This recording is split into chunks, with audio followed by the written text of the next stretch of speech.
0.6 billion from the Chancellor to build tens of thousands more places in specialist and mainstream.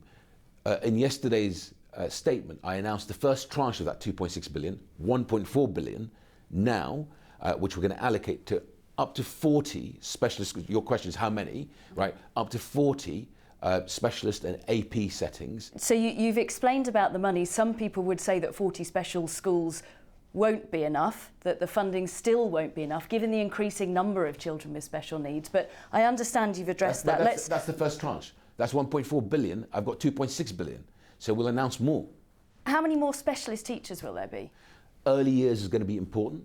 And so up to 5,000 SENCOs and coordinators will be trained to be able to do that early years work, as well as a national professional qualification that we're looking to deliver.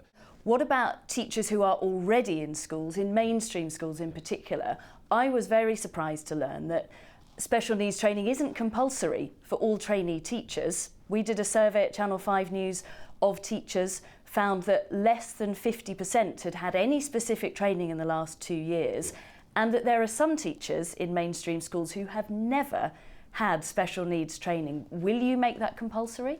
In the school's white paper, right, we have a parent pledge. What does the parent pledge say? It says that teachers have to identify the gap in reading, writing, in spoken English language, and then actually contact parents, sit down with parents and explain how they're going to address that gap. So school leaders will need to have the confidence and therefore the training to be able to deliver on the parent pledge. So will you make training compulsory? Right, you don't create quality through regulation, right? Actually, anyone will tell you that's not how it works. The way it works is you've got to make sure that the front line is supported, right?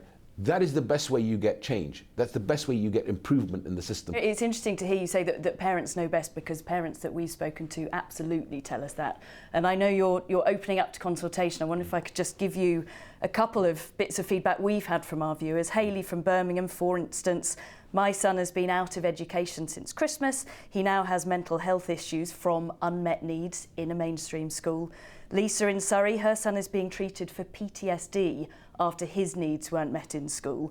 Emma, her 7-year-old daughter, has been waiting for 2 years to be assessed by mental health services. Tanisha, her son was diagnosed at 5. She's still fighting for an EHCP 2 years later.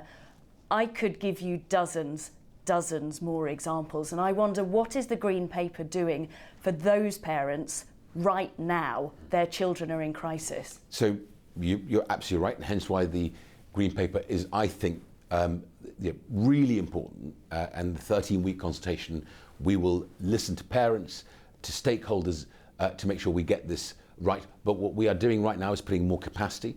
You mentioned the lady in Birmingham.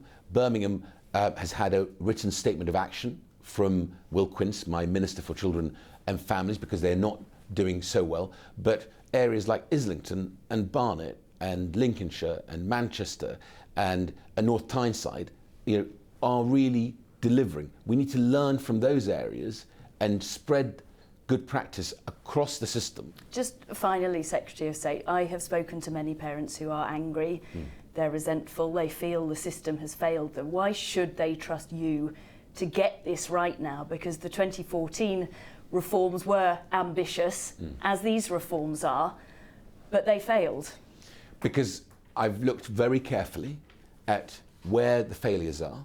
I've got the funding. We've got $1 billion going into the system, so the total investment now is 9.1 billion. I've got 2.6 billion for additional places, so capital funding for additional places.